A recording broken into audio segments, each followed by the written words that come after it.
Well, I wake up in the morning, put my boots on like everybody does, grab my hat as I hit the door. But there's something different, there's something more.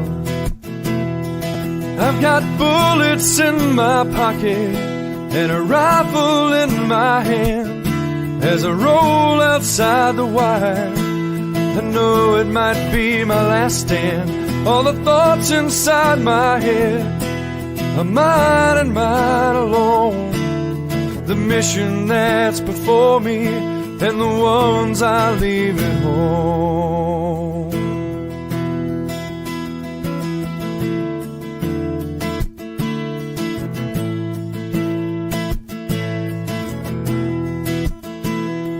Though I walk through the valley of the shadow, may death fear me. And when I run into the fire, Lord, may your hand lead and guide me. 'Cause I've got bullets in my pocket and a rifle in my hand. As I roll outside the wire, I know it might be my last stand. All the thoughts inside my head are mine and mine alone. The mission that's before me and the ones I leave at home.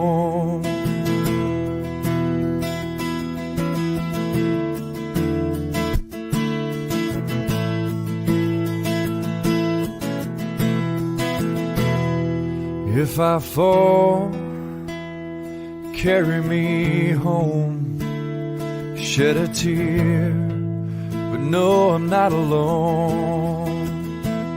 For those who fought and fell before me will be waiting to welcome me home. 'Cause I got bullets in my pocket and a rifle in my hand.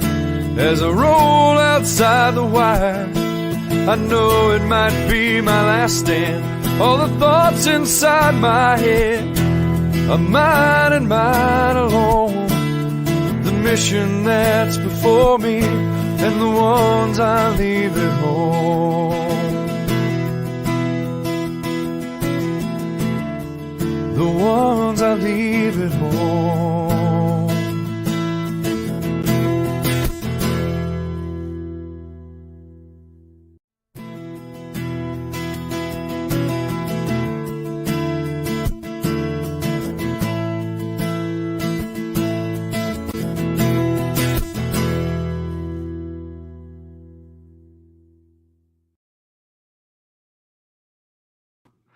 Thanks for tuning in tonight, folks, to the TPO All-American Kayak Series Doc Talk episode. We're going to get this thing fired up. Here we go.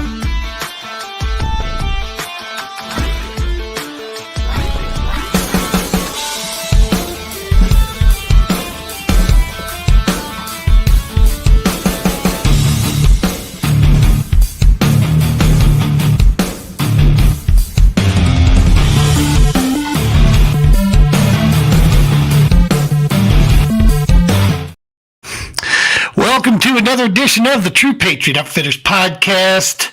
Kind of like a super special one here. We're going to get to that big announcement we have going on here that's going to affect the podcast. We'll get to that later in the program. Tonight we got the Real Deal himself joining us here. We wanted to catch up with this guy. Man, he had an amazing 23 season, and I'll save some of the details for once we get in there, but then 24 is looking even better. So he's sitting in the green room right now. Without further ado, let's go ahead and get this dude in here. Mr. Diehl, how are you, sir? What's going on, Brian? How you doing? You know, man, things have been crazy in this off season for us over on this end, but I know for you as well, man. What a closeout to 23, and if you don't mind me saying this, 23, the start of this season, brother, I could tell we're friends, right? I mean, we're more than just, associates out there. You're a buddy of mine, man. And I could tell there was some soul searching going on. You were really looking at the future and looking at some things. So, dude, to see the way this thing played out, man, it brought huge, big old smile across my grin seeing things happen. Well, I can't say that the hurdles are over with. I mean, oh no, I already feel like I have a slow start to the year. There's been an event in the state already, and there's another event coming up that I have to miss out on, and then I'll really get started in February. Nice. Well, there's a lot of us jealous out there right now because I'm sitting in negative, polar bear ball temperature out here that we're sitting in. There's no fishing out here, man. No fishing for us. Harris Chain's only 45 hours away. Right, exactly. I need to call Doc Brown in to get a DeLorean in here to get me down there. What we could start doing is start flying each other back and forth. And right. Just having gear setups over here, and all you got to do is show up and pick it up and go. Dude, that conversation has been in the works for a couple of years because, the Romans Warrior Foundation home base is right there in Murfreesboro, Alabama. That's not too far from, some good fishing areas right there. Oh, tell me about it. I'm telling you, though, I feel like I need some gear stashed halfway across the country just right. to make certain things a little bit easier. We got to get to that Skeet Reese level, where we got drivers and, stuff of those level. Not that it came easy for that man. I mean, he had to bust his butt, but yeah, that would be the end all. So, dude, what I was alluding to is that correct me where I misspeak on this stuff, but beginning of the season, you were looking at things from the business side of things very, very closely. You were, looking at the boat scene, doing some comparisons. Because let's face it, I'll say it straightforward, dude. You're a hook. You're gonna catch fish in a bathtub. So you got to look at it. Where is it going to make the most sense for you to put your time and energy? Plus, not for nothing, you got a family at home, and so trying to balance all that stuff out. How did that go for you, though? So, to be honest with you, I think I'm as lost as I was at the beginning of last year. I think there's some things I've come to terms with. I promised my wife, I said I'm going to travel with her a little bit more, and we're going to get some of that quality time in, and I'm not going to sacrifice some of those moments that I need to be spending with her as we continue to grow old together. Yeah. The fishing trail and full side of things, I have swore to you that this year was going to be a lighter year for me. 2023 was a lighter year for me, and it's looking like the exact opposite. It's not a bad thing because I love the game. I absolutely love the game. I just got to figure out where I want to be when I want to be there and how to make it work as best I can, because there's no getting me out of the bass boat. There's no getting me out of the kayak. I love to fish. I'm going to love to continue to fish, and I'm going to continue to show up to places and hope to whale on them. I mean, that's what I come out to do. So, right.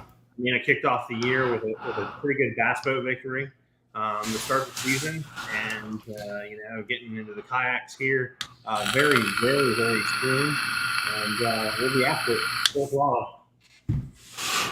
So, yeah, when you say kick off your season, have you already had tournaments in the 24 calendar year here? So I had a bass boat tournament on New Year's Day. Jerk. It was 28 degrees to start the morning. But my teammate and I, Big Smoke, Kevin Scott, shout out brother, him and I went out and smacked him pretty good on New Year's, which is kind of a tradition for us because we've got some history winning tournaments on New Year's Day. And then the first kayak event of the Georgia Bass Nation and Florida Bass Nation series was held on Seminole just this past weekend. I wasn't able to make that trip. It's just things happening here around the house, things that I still need to get situated and sorted before the season gets underway. And then Harris Chain obviously is at the end of the month, but I won't be at Harris Chain either. And then we have an event on Sinclair for Georgia Bass Nation in mid-February. And however, that's preceded by Hobie BOS and Sam Rayburn. And so I'll be at Sam Rayburn. I'm already signed up and ready to rip. So, nice. Speaking of Hobie BS, man, what's your thoughts? You know, you and I talked about this a long time ago, and I always brought it up that inevitably it's going to have to. I understand why they didn't, but I, for one, think smart move, well done, and cool, because you're going to get some more cats in there now that this should be a lot of fun. Yeah, I think that Hobie bringing in the motors is definitely going to turn up the number of anglers in the field. It's going to make it significantly more difficult to make your way to the top, just because you're going to have a larger playing field. Yep. I think that as far as the schedule goes, the schedule's quite spread out this year.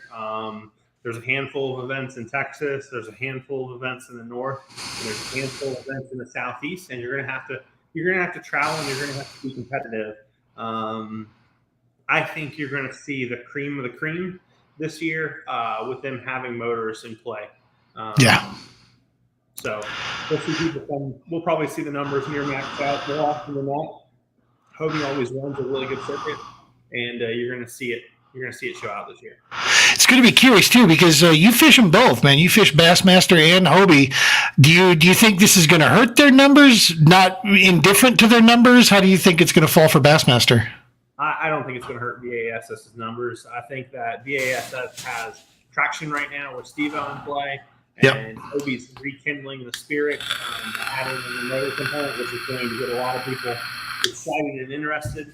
And I think we're going to see both trails turn out really good numbers.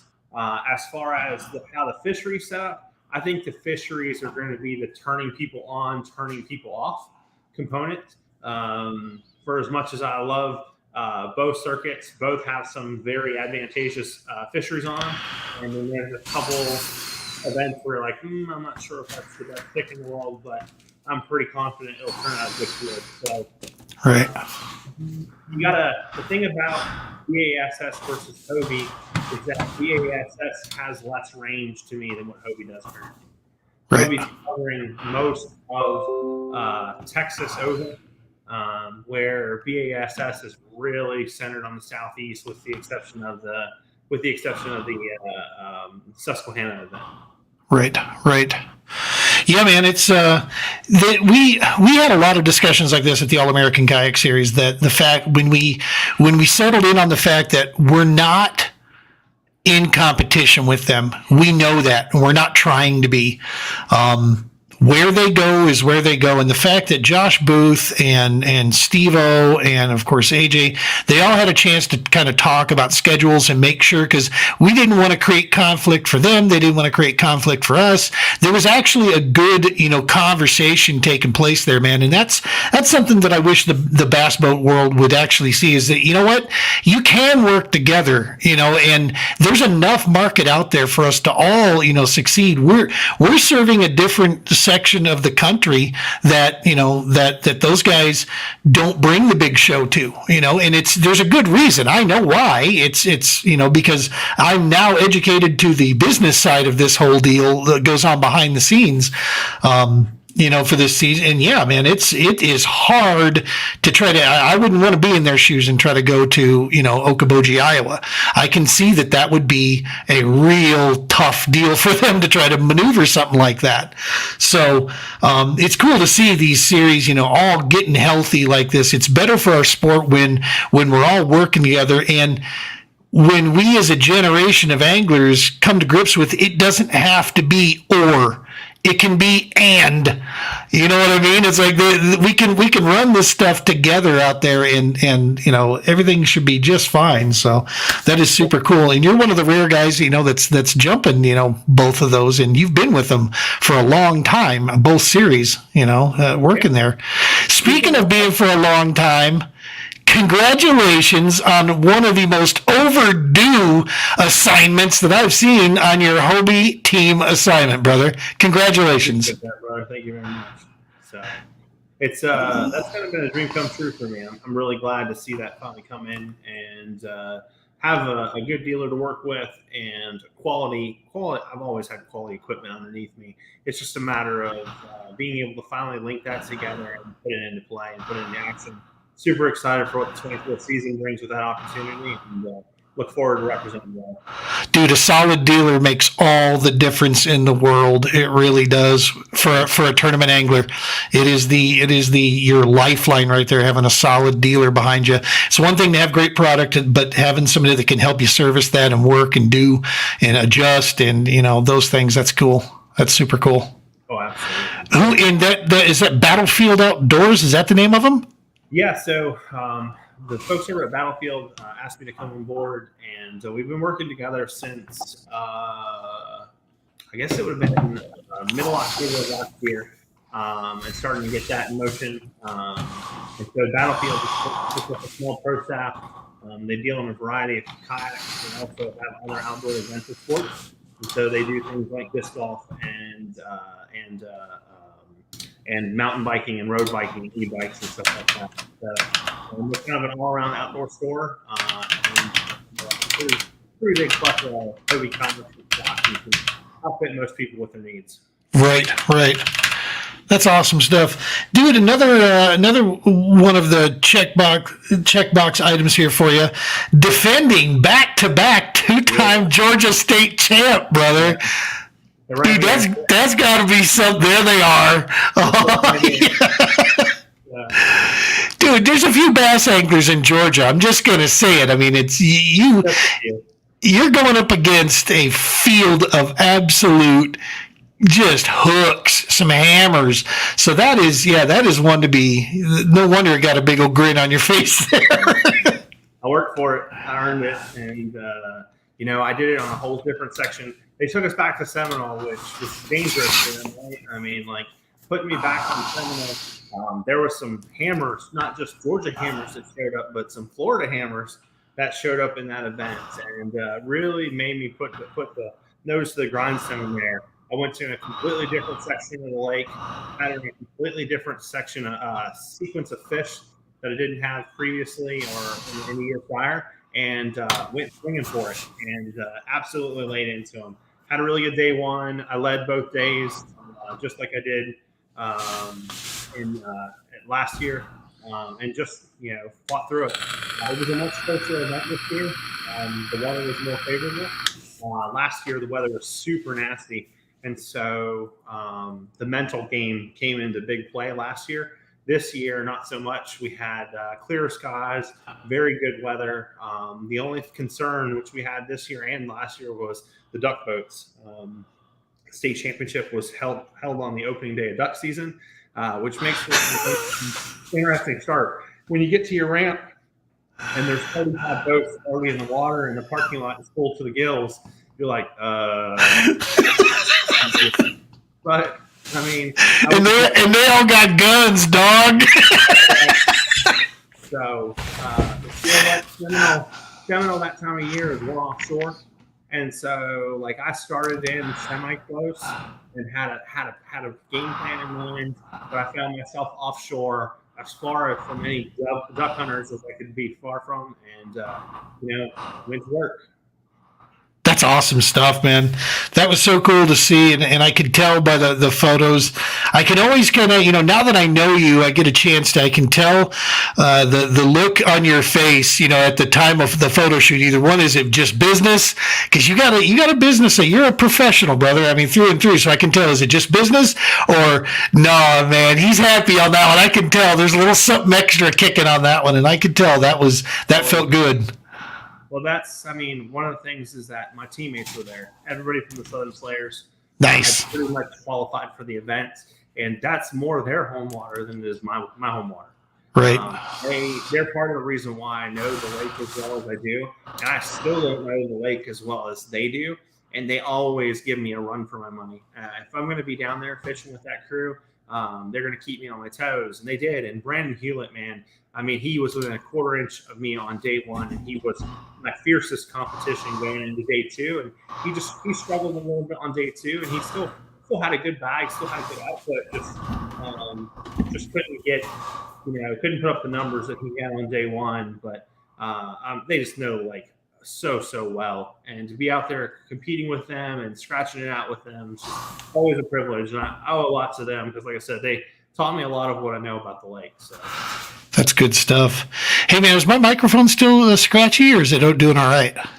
it's actually doing a little bit better now. It was Okay, good.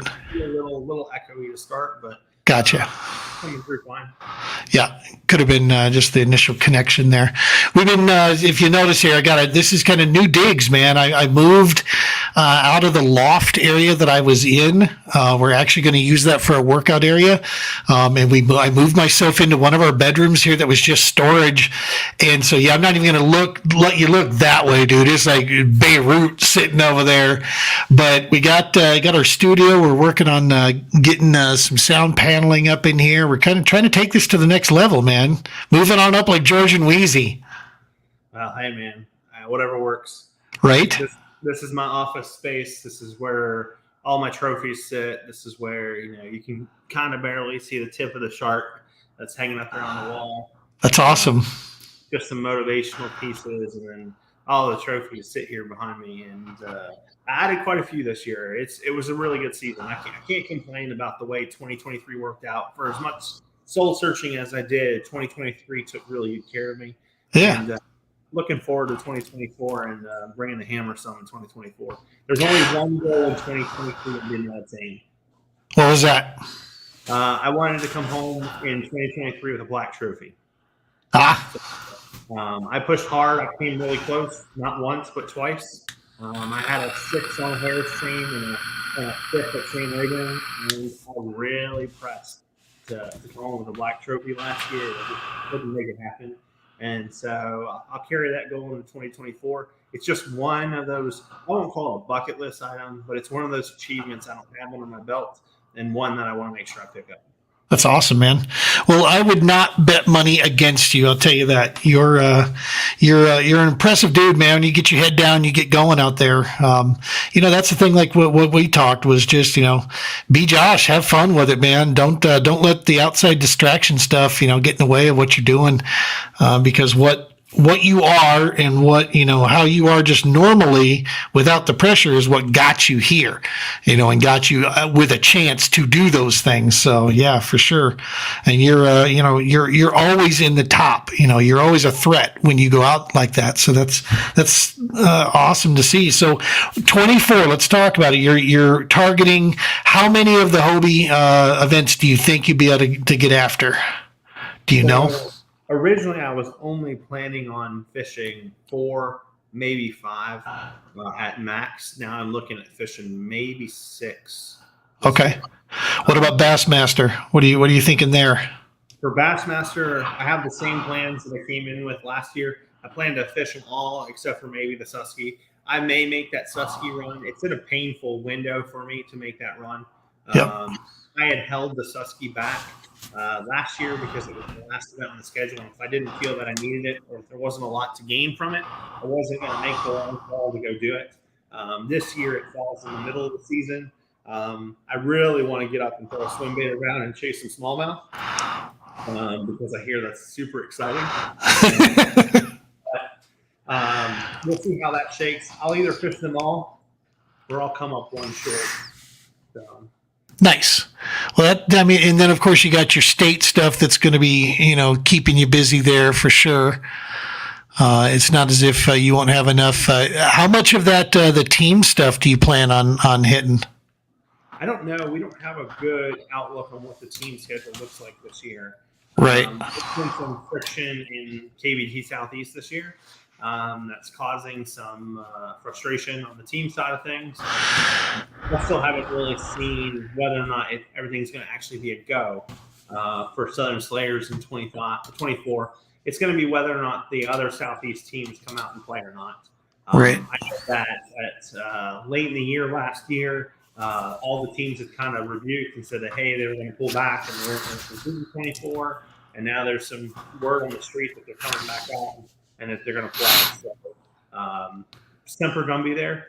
I know that the guys will have me whether I fish one event or whether I fish 5 events. So it's really just a matter of how it shapes up. Nice. Very cool. What does your June look like, man, towards the end? What is my what? June. Yeah, like say around the 22nd and 23rd range. Where do you think you'll be then? I don't know. I'd have to go pull the schedule real quick and find out. Might I suggest a trip to Kentucky Lake? Okay. We've got, the All-American man, but this is one that actually we've got rumor on this. I'm going to get him on the podcast and talk with him, especially coming up here soon. Steve was pretty excited to hear that we were coming to Kentucky Lake with the All-American. Steve Owens. And so we're hoping to get a shot to maybe pull him up there and have him come on up and fish with us on that one event, because we've got this thing set up there. We got Moore's Resort's going to be our host for this. Benton in that area, and the Chamber's working with us really well to put on a really good event. So we're hoping this one, we'll have plenty of good sponsor support on this. We've even got a field ops event we're trying to put together that's going to be a Green Beret fishing trip right after the tournament's done. We're going to have a pair of Green Berets, and then I've got a guy that's a former Green Beret that's going to volunteer to kind of help me, take a couple of these guys out. So yeah, man, it's going to be an awesome time down there. But yeah, if that's on the schedule, man, if you got room, that's not too far from you. That's farther than it gets credit for. It's about 10 hours. Oh, is it a 10-hour run for you down there? Yeah, it's to get up towards the top of Kentucky Lake. It's kind of a haul. Gotcha.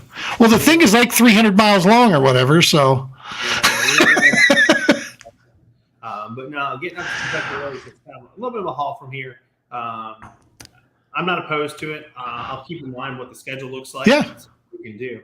I'll be honest, if you can get Steve-O and you can get AJ to come out, and you can get some hammers out there.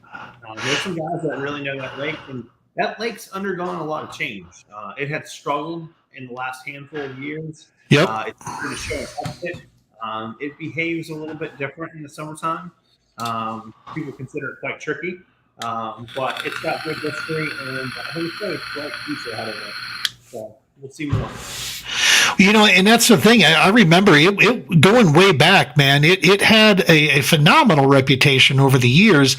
And then I believe it was the spraying that took place to try to help knock down the carp situation that came through there, that kind of tore a lot of that stuff up. And then it went through it dived, it just took a nosedive. But now it seems, like you said, in the last, handful of years, it's been on the rise back. It's starting to produce again and starting to get there. So. Yeah, they're putting really good work in that fishery, and just a number of fisheries. I think that there's all the chatter and all the banter about what's going on here, there, and everywhere with regards to electronics and capabilities. The interesting thing about Kentucky Lake is that Kentucky Lake, in the summertime in particular, kind of gets to be an offshore fishery, and with all the boats being rigged with forward facing and whatnot, it really changes that ballgame because it makes those fish so much more flammable. Right. Kentucky Lake is also known for some community holes where boats stack up and have to kind of fish in close proximity to one another, which is also its own uniqueness. If you've never done doing that before, that's an interesting thing to be a part of. Right, for sure. Well, good stuff, man. Yeah, we would love to have you. Any one of these events, I got you for dinner at least once or twice there. I'll take care of it. Would love it, because that's going to be the one thing that I'm going to be missing hardcore this year, man, is the national fishing side of things. I'm going to be working these events. I won't be fishing them and competing in them. I thought I was going to be able to, but at the end of the day, there's a few of the things we're working on that it just makes sense for me just to work it only, be the talking head there. And so, yeah, I got a challenge for you then. You're mostly going to be working on. You're taking your equipment, right? Just, one more than likely. It'll all depend on what we have set up for the field ops. If I've got a bigger event that we can get the support that I can pull my trailer there, then I'll bring the trailer with all my gear. Otherwise, it'll probably just be my yak and maybe one additional on top of the roof. Well, the only reason why I bring it to the table in this is, we're seeing it in Bassmaster, we're seeing it in Hobie.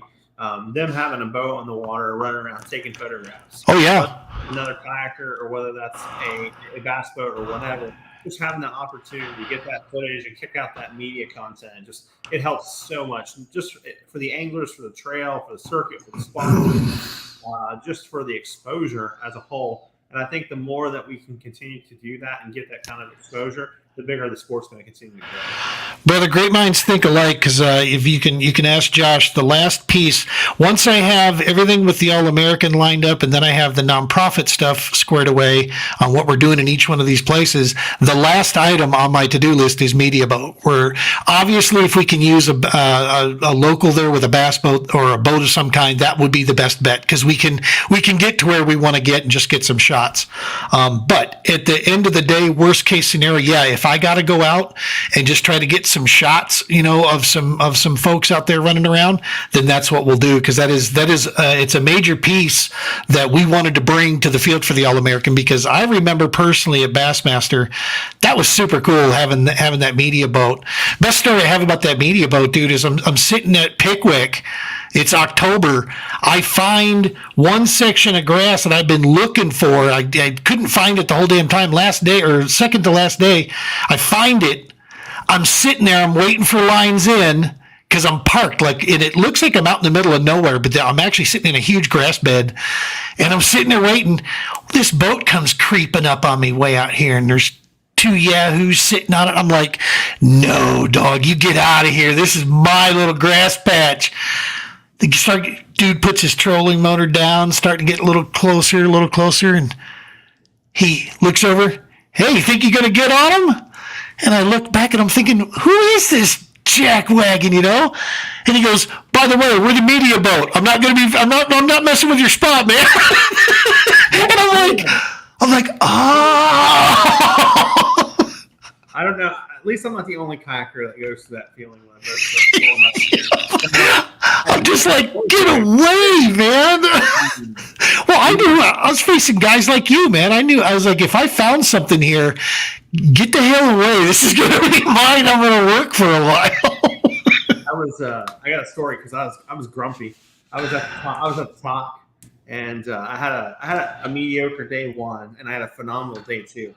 And this is kind of a heartbreaker story, because on day one, I was fishing, I was doing okay. Late in the day, the frog bite finally came. And so on day two, I picked up the frog and I absolutely obliterated him on the frog. And I probably could have had one of the biggest bags I've ever had in my life, because I had 2 8+s miss the frog that day. Oh my God! A pair of 6s and a 5 in the same day. So, perspective-wise, I had a really good day two. Well, when we went into day three, we had a weather conditions change, and they just won't eat the frog, and it's too windy to throw soft plastics and work slow, which is something that I was doing in day one, and in practice, very successful. And it's about 1 o'clock. I've been rained on at least for the last 4 hours, and this boat comes pulling up close on me, and I'm like, who is this knucklehead coming up close to me? And it's Carl Jochimson with the Hobie lead, freaking in the boat coming up, and I'm disgruntled and I'm upset and I'm getting my butt kicked and the wind is spinning me in circles, and I'm mentally defunct at the moment. And they're like, how you going? How you doing today? And I'm like, terrible, honestly. I said, I just got to keep going. And I turned around and I whipped it back and I took off up the grass line, and they just kind of okay. And they took off. I felt so bad thinking about it. I was like, man, I feel so bad. Because if it had been a normal tournament and the pressure wouldn't have been there, I'd have pedaled up to the boat and I would have sat there and BS with them for 5 or 10 minutes. But I didn't have a limit. It was 1 o'clock. Right. I was frustrated, and I was I was kicking my tail all the way around. And I was like, nope, I've got to get in there. I've got to keep fighting. I've got to keep swinging. It's either going to happen or it's not. And I just kept fighting, and I let it go. But it's one of those moments where I kind of regret, because I would have loved to pull up next to Carl Jochimson for a moment and just sit there and kind of shoot the breeze with him and talk and just, hey man, because I follow him all the time on Instagram and social media, and he's got some epic stories, and he's done some phenomenal things, and just he's a good man to follow. So. He's a great dude, man. The things I've seen and with knowing a few people that know some people, he is just one of the good ones, man. He's got a good head, good heart on his shoulders, and he's doing it for the right reasons. So that is, isn't it funny though, man? When you're when the clock's ticking, that's the thing that you can't really explain this to other people what that feels like when the clock's ticking. And in the kayak game, dude, it's live. We see it. We see the clock. We see the measurements. We know what's going on, and it just adds a layer of complexity and stress that you have to learn how to manage when you're out there. And yeah, when you're up against the wall, it's time to go to work, man. I don't have time to bullshit. Got to get something done. Well, I gotta get this national championship monkey off my back, because I think the highest finish I've had in a national championship has been, I think it's been 25th is the highest I've had in a national championship. I've gotten my teeth kicked in. I've been weather better. It's just one of those events where I don't know. It's haunting me. It's a little bit of time of year and a little bit of the location of the lake when it shows up. And like, I got it's a monkey that I have to get off my back. We go to 10 Killer here in the spring, and I tell you, I'm looking forward to it, and I am.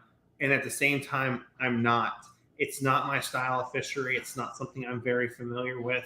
And it's something that I'm going to have to spend some practice time on the water, trying to dial in a few things that aren't part of my typical. I'm probably going to spend most of the trip with a crankbait in my hand, to be honest with you, which is something that's in my wheelhouse. But I don't know that it can be won that way. We'll see what I find when I get there. Yeah, I'm hoping to actually make it to that one as well, man. I'm not obviously competing in it, but we're hoping to get down there and kind of get around the expo and do some networking and get to know some folks and such, and just kind of check the deal out. We got 3 guys from Colorado being sent up there, so that's going to be super cool. Our little bass club was able to get enough to send 3, so that was pretty awesome. You guys send like what, 13 or some shit, because you guys got like 150 guys, or? Yeah, I don't know what we're sending this year. I think Georgia Bass Nation is sending 10. Jesus. So, for those of you that don't know, that means their state championship had over 100 anglers qualified to compete. No, that's not true. Not necessarily, because if I understand, and Steve-O can correct me later, is that it's 10% of the total amount of unique anglers that fish in the year. And so if you have 150 unique anglers show up, you can have 15 people qualified to go to the championship.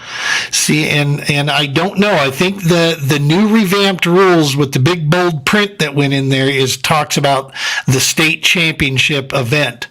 So that'll be cool to actually get that figured out, because I've heard you're not the first guy to have said that about the Bass Club. So it would be cool.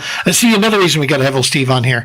When we were at Gunnersville, he said, yeah, give him a call. He'd love to come on the podcast. So I'll have to reach back out to him and see if we can get him on here and get that kind of ironed out, because that would certainly help. I think we only had 70 anglers in the state championship this year. Good Lord, only.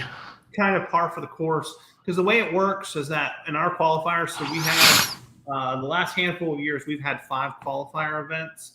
So state champion automatically gets a repeat bid, whether they show up or not, to the state championship to play defense. And then 15 anglers from each event, the top 15 from each event, get a qualification into the state championship. And so good stuff. 75 plus your state champion, if that person's not double qualified, to make for 76. That is awesome, man. That is super cool. Yeah, our little bass club went from having we had 19 the first year that entered up to this year here we had 32, I think, anglers. So this little club has got a lot of ground. People want to be a part of the Bassmaster kayak deal, man, and that's why they know they got to fish a few events with us in the club, and then they get a shot at the state championship, and bang, away it goes. We had 60 in the state championship this year. That is awesome. So, and I'm pretty sure 10 guys made it through. and with roll downs, I think 13th place ended up making it in. Good stuff. Good stuff. Yeah, that 10-kilo run, that's going to be a heck of an event down there. And I'm curious to see how they put the stuff up there and how the big show goes down, because it's you have the kayak stuff that'll go first, and then, of course, the classic that goes on after that. So, have you not seen that in person before? With the Bassmaster Classic? Yeah. No. The biggest event I went to I went to a MLF Super Tournament. It was when they were first picking up the FLW.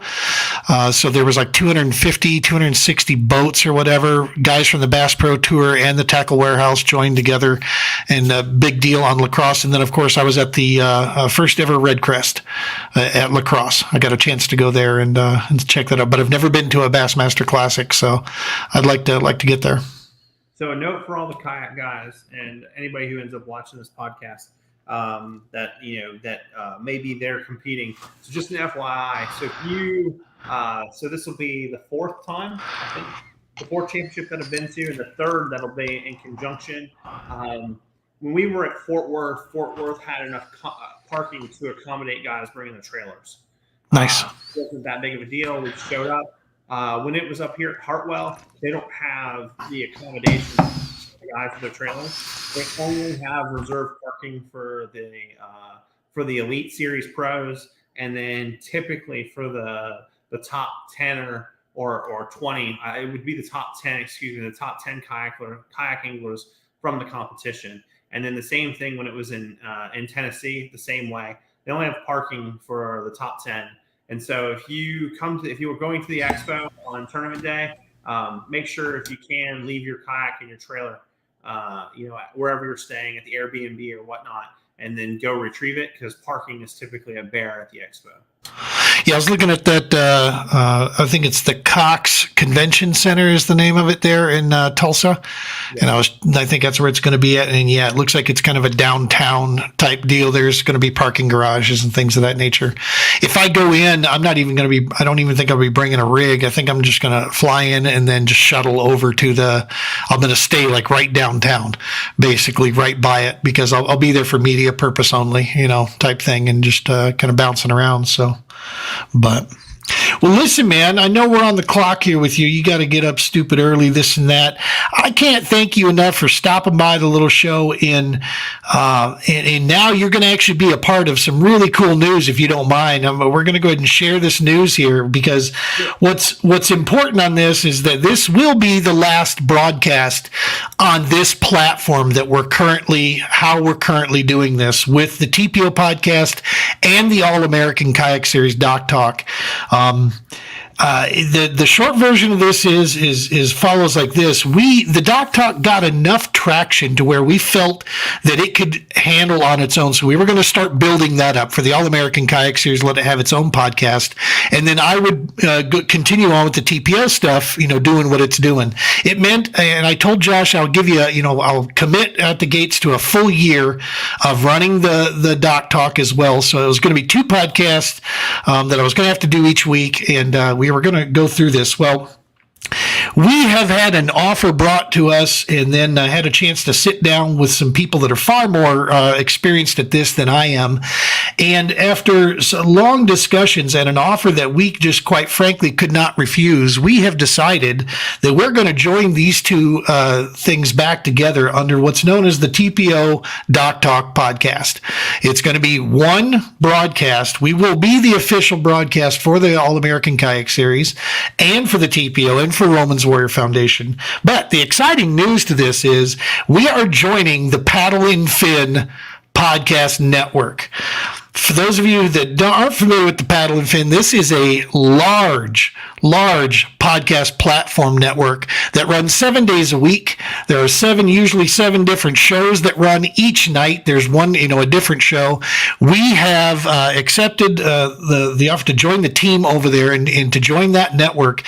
What this means for us is that literally our viewership and our engagement is about to multiply by a factor of between 5 and 6 times our current platform. We're going to be destinations. We're going to have destinations where we're going to be, the podcast is going to be broadcast now that quite frankly, we would have never been able to reach. On top of that, we're going to be on every major audio platform. Our show will be taken, the audio version will be taken over there and broadcast out across that. And here's the cool one, man. We're going to be on Waypoint TV. The Paddle and Fin Network is broadcast on Waypoint TV. It's an outdoors channel, or an outdoor enthusiast app that has hundreds and hundreds of shows and podcasts, and the Paddle and Fin is one of those that's on there. So, dude, we know the team that's over there. Brian Schiller, is the OG that pretty much put that thing on the map. I love me some Brian Schiller. He's, fellow Team New Canoe, but dude is just a mountain of information and just such a good human. Working with Randy and John, those guys over there are just, I was sitting there talking to Randy Newton for like 30 minutes before I realized who in the heck he was. I was like, oh my God, you didn't have your hat on, Randy. I couldn't, and the camera was too far back from him. I'm like, holy crap. Yeah, I know you. I grew up, with this whole stuff. So to have their knowledge, and of course, John Rapp helping us with this, we're going to take the TPO Doc Talk podcast, man, to another level. And so, yep. And this is, you are officially the last broadcast on this here, man. I thought it was only fitting that's why I hit you up and said, hey, you want to go live with me real quick? I appreciate the opportunity, my friend. Appreciate it a lot. And congratulations to you guys. That's a pretty big achievement. Dude, it's we got the new setup here. Not a lot changed, but of course, just added a logo in there. Got the Paddle and Fin in. And of course, with Randy's help, we're working on a new intro that's going to kind of roll down a little bit that'll encompass us all together. And yeah, man, it's a deal where on the Doc Talk podcast, you never know who's going to stop by because we got a lot of guys could swing in at any given time. I've left an open door policy for Randy and John and Brian and those guys. If they see a guest, our first episode that we'll be doing next Monday here, we're going to have Jody Queen on. I thought, what better? He was one of the first kayak anglers I had on the original TPO, and I hit him up going, hey, would you around? He's actually going to be at Harris Chain. So he said, yeah, I'll be down at Harris Chain, but I'll come on. And I'm like, I don't want to bother you at work, Jody. I was like, and he goes, no, it'll be plenty of time at night for me to connect up. So we're pretty stoked about that. It should be a good deal. That man's a hammer and a great opportunity, man. Make sure you ask him about his collection while you're on the air. His collection? Oh yeah, he's got a collection of stories about like the things that he has and owns and collects. He's like his own antiques museum. Oh, so just in different things that he collects. Yeah, well, a lot of it's still fishing, hunting, outdoors related. It's just he's got some unique things. Ask him about some of the things that he collects. I will. Some stories there. I've heard some stories that kind of get down through the grapevine and whatnot, but it's definitely, he's going to be an awesome first for this. When's the air date? When are we going? When do you guys go live? Next Monday, the 22nd. Yep. That's the thing. Paddle and Fin offered us to stay at the same time here. It's 7 p.m. Central. We thought that of the two times we were going, we had Monday and Tuesday were our two podcasts. This made the most sense for us here because we can, we'll talk things about All American. We'll talk things about the True Patriot Outfitters Romans Warrior Foundation. We're going to stay focused on the mission at hand and getting kayak fishing into the hands of veterans and first responders in these areas where we go. We're going to keep that going.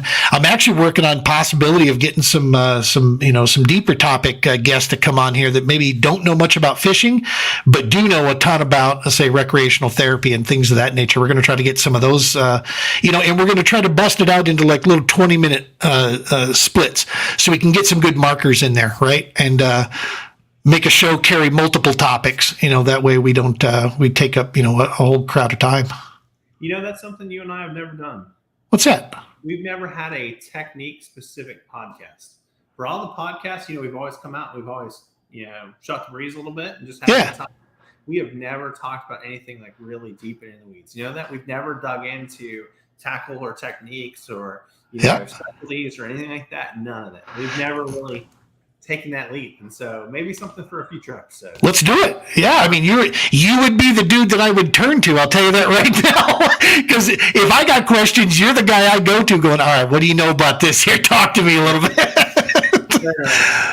So yeah, Yeah, that sounds perfect. Let me if I don't write that down, I'll forget it by the time we sign off of here for sure.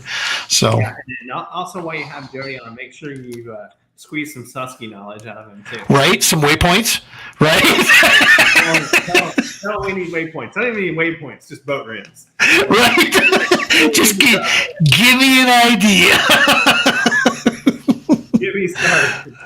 Yeah, dude. That's the guy for sure up there. He loves getting on the Susky for sure. That's a ton of fun. That's his backyard basically up there. Awesome. Well, listen, brother, thank you so very much. We can't thank you enough for coming on here. We've got more stuff planned for the future. Yeah, let's get into some 20-minute hits on some tackle tips, this and that, spreading some knowledge around out there, helping some guys and gals out, especially from the kayak specific side, because it's a different game, man. And it totally is. People ask a lot of times, they immediately assume that why we use a certain piece of gear is because that's who is sponsor, whatever. No, not in the kayak game, man. We're not that big. It's like, no, we use it because there's a technique and a reason why we use this stuff. So, and we're only lucky if they happen to let us join on board with them, type thing just yet. But we all can't be as big as, the Van Dams out there. So. No, unfortunately not. Speaking of, before I let you go, let me put you on the spot. What do you think he's doing next year? KVD? Yeah. KVD. I mean, to be honest with you, I really don't know. Is he really? You think he's really just going to lay low? It's hard to say. Look, the Van Dam Enterprises, like that empire. I mean, he's got more money than he can shake a stick at. He can do whatever he wants. His family that's across the board. I fished with Jonathan once in the past and had a really good time fishing with Jonathan and learning some neat tricks from him. From an opportunities perspective, he can do anything to his heart's content. Strike King he's got that great relationship with Strike King and he doesn't have a lot of opportunity there. He wants to continue to brand and sell product. To be honest with you, I really don't know. It's going to be to what he wants. I wouldn't be surprised if he pulled back and took a year or two away and just kind of, I don't want to say laid low, but relaxed. I was going to say, enjoy some family time. Yeah. And something he hasn't done in 30 some odd years, because he goes right from fishing to the deer stand and then to the showroom and everything else. I think it's probably good until he gets the itch. And so the second that he gets the itch and feel like he's missing it, then you're going to really see what he does and doesn't want to do. For sure. All right, brother. Well, you go get some Z's, man, and you get up before the chickens even start moving. So, indeed, we thank you, and I'll be talking to you beforehand. But from all of us at the TPO and the All American Kayak Series, good luck this season, man. And anything we can do to get you to come fish one with us, man, we'd love to have you up there. That would be a ton of fun. Thanks, brother. I appreciate the time and the opportunity. Congrats again on the paddle and fin success. Take care, y'all, and happy 2024. All right, brother. See you later.